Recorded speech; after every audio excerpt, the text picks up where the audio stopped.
माँ पार्वती को सिंदूर थोड़ा अधिक करके लगाएंगे क्योंकि बाद में उनसे सुहाग भी लेनी होती है।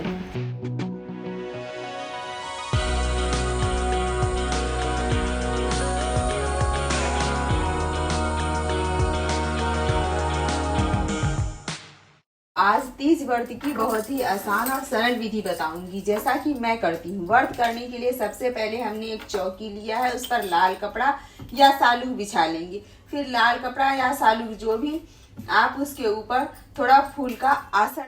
और हाँ, तीज पर्व के एक दिन पहले नहाए खाए होता है, तो उस दिन आप मेहंदी जरूर लगा लें। मेहंदी लगाना अनिवार्य होता है। वैसे भी ये पर्व सुहाग के लिए है, तो 16 श्रृंगार तो बनता ही है। तो देखिए, यहाँ पर हमने फूलों का आसन देकर भगवान गणेश, माँ पार्वती और भगवान शिव शंकर को विराजमान करेंगे। और देखो, हमने मिट्टी का भी शिवलिंग बना रखी है। ऐसे तो बड़ा महत्व है मिट्टी की मूर्तियों की। अगर आप नहीं बना सकते तो कोई बात नहीं है, आप शिव परिवार के ऐसे फ़ोटो भी लगा सकते हैं। वैसे मूल रूप से तो मिट्टी की मूर्तियों की ही तीज के दिन पूजा होती है। अब हम कलश की स्थापना करेंगे। तीज व्रत में कलश की स्थापना करना अनिवार्य होता है। थोड़ी सी चावल लेंगे और चावल चौकी पर रखकर हम अष्टदल कमल बना लेंगे। कमल बनाना बहुत ही आसान है। 8 लाइन घिस देंगे और अष्टदल कमल बन गया। उसके ऊपर हम कलश की स्थापना कर लेंगे। कलश में हम गंगाजल भर लेंगे। तो यहाँ पर मैं गंगाजल डाल रही हूँ कलश में। ये गंगाजल मैं लेके आई थी, देवघर गई थी ना, तो मैं सुल्तानगंज से लेकर आई थी। अगर आपके पास गंगाजल ना हो तो आजकल मार्केट में भी गंगाजल मिलता है, आप वहाँ से ले सकते हैं। और साथ ही मैं यहाँ कलश में डाल रही हूँ हल्दी, अक्षत, सुपारी, सिक्का और फूल।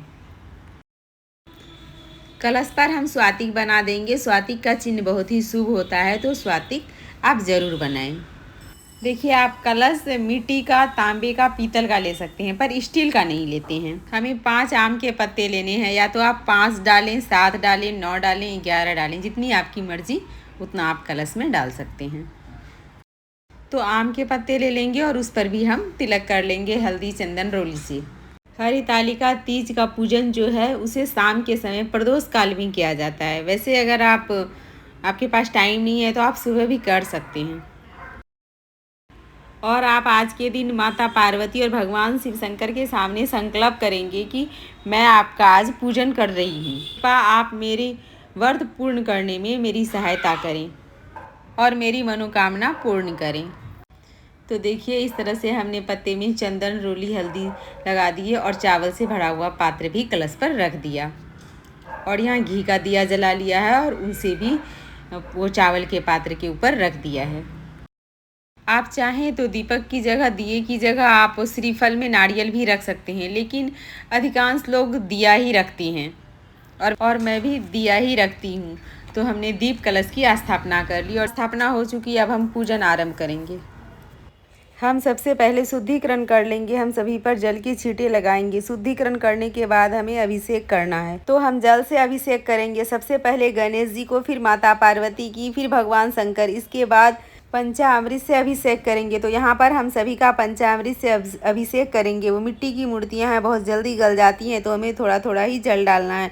फिर हम जल से अभिषेक करेंगे। ऐसा हम 3 बार करेंगे। आप चाहें तो माता को चुनरी उड़ा सकते हैं, उनका श्रृंगार कर सकते हैं। अब इसके बाद हम तिलक करेंगे। हम पहले रोली का तिलक करेंगे। भगवान शिव शंकर को हम रोली से तिलक नहीं करेंगे। भगवान शिव शंकर को से या भस्म से तिलक किया जाता है। गणेश जी, माता पार्वती को हम रोली से तिलक करेंगे।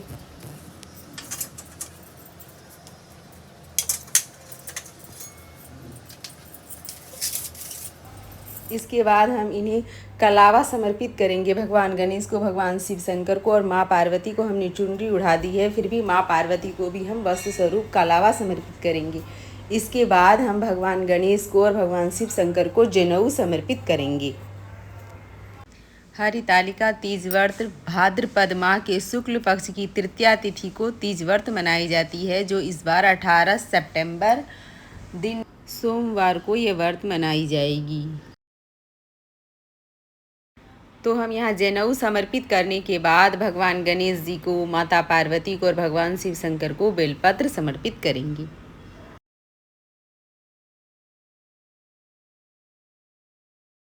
तो यहाँ पर हमने माँ पार्वती, भगवान गणेश जी, भगवान शंकर को बेलपत्र समर्पित कर दिया। तीज व्रत माँ पार्वती ने जंगल में किया था। वहाँ पर उन्हें जो भी चीज़ें उपलब्ध हुई उन्हीं से भी भगवान शिव शंकर की पूजन किया था। और यहाँ मैंने गणेश जी को दुर्वा समर्पित कर दिया और साथ ही भगवान शिव शंकर को सफ़ेद फूल, भांग, धतूरा, मदार, इन्हीं सब चीज़ों से उन्होंने पूजन किया था। और इन्हीं सब चीज़ों से खुश होकर भगवान शिव शंकर ने उन्हें पत्नी के स्वीकार किया था। तीज व्रत करके ही माँ पार्वती ने पति के रूप में भगवान शिव शंकर को प्राप्त किया था। इसलिए भगवान शंकर को उनकी मनपसंद चीज़ें भांग, धतूरा, बांस के पत्ते, आक के पत्ते, ये सब चढ़ाए जाते हैं। और आप भगवान को सफ़ेद फूल भी ज़रूर चढ़ाएं, उन्हें बहुत पसंद। और साथ ही मैं माँ पार्वती को यहाँ सारा श्रृंगार का सामान समर्पित कर रही हूँ। उन्हें बिंदी लगा रही हूँ, काजल लगा रही हूँ, मेहंदी लगा रही हूँ। आप जितना श्रृंगार कर सकती हैं आप भी करें। लगभग मैंने यहाँ पर सारा श्रृंगार माँ पार्वती का थोड़ा बहुत करके कर दिया। और श्रृंगार के सामान में आप चूड़ी, बिंदी, महावर, अलता, पायल, बिछवे, जितना भी हो सकता है आप जितना भी ले सकते हो श्रृंगार में, इस सामान में आप उतना माता पार्वती को समर्पित करें। और इसके बाद हम दक्षिणा समर्पित करेंगे, तो आप पूजा में दक्षिणा जरूर दें। मैं यहाँ माँ पार्वती को पायल, बिछवे समर्पित कर रही हूँ। मेरे पास नींव रखा हुआ था तो बस मैं चढ़ा रही हूँ। अगर आपके पास भी है तो आप भी चढ़ा दें, और नहीं है तो कोई बात नहीं। मैं यहाँ श्रीफल में, नारियल में कलावा बांध के फूल चढ़ा दी हूँ। फिर देखिए मैं यहाँ माँ को सिंदूर लगा रही हूँ। 3 बार सिंदूर लगाएंगे। सिंदूर ज़्यादा करके लगाएंगे क्योंकि फिर हमें सुहाग भी लेनी होती है। ये मैंने आपको पहले भी बताया था। धूप दीप दिखाकर 1 लोटा जल लें। यहाँ हमने कथा सुनने के लिए हाथ में चावल ले लिया है। आप या तो चावल ले लें या फिर चने के दाने ले लें। खाली हाथ कथा नहीं सुनते हैं। तालिका तीज व्रत की कथा सुनने के बाद जो दाने हमारे हाथ में है उसे भगवान गणेश, भगवान शिव शंकर और माँ पार्वती को समर्पित करेंगे और कुछ दाने लोटे जल के लोटे में डाल देंगे। कथा सुनने के बाद अब हम आरती करेंगे। तो हम यहाँ पर कपूर से आरती कर रहे हैं। आप चाहें तो अलग से भी दिए ले सकती हैं, पर कलश पे जो दीपक रखे हैं ना उसे नहीं छूना है।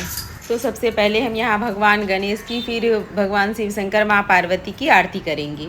आरती करने के बाद हम हाथ जोड़कर पूजा में रही कमियों की क्षमा याचना करेंगे और अपनी मनोकामना पूर्ण करने हेतु माँ पार्वती से प्रार्थना करेंगे और अपने सुहाग की सलामती की प्रार्थना करेंगे, उनकी लंबी आयु के लिए और उनके अच्छे स्वास्थ्य के लिए। हरितालिका तीज व्रत का पूजन करेंगे।